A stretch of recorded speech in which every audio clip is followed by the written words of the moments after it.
ఎన్ని కష్టాలు ఎదురైనా రాష్ట్రాన్ని బాగు చేయాలన్నదే తన లక్ష్యమని, ఆ లక్ష్యాన్ని మాత్రం వదిలిపెట్టనని ఏపీ ముఖ్యమంత్రి చంద్రబాబు నాయుడు అన్నారు.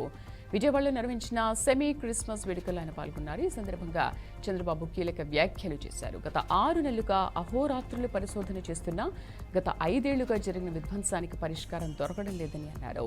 క్రైస్తవులకు పూర్తిగా అండగా కూటమి ప్రభుత్వం ఉంటుందని భరోసా ఇచ్చారు. గుంటూరులో క్రైస్తవ భవనాన్ని తామే పూర్తి చేస్తామని వాగ్దానం చేశారు. గత 5 ఏళ్లలో పాలకులు భవన నిర్మాణం చేయకుండా నిర్లక్ష్యం చేశారన్నారు.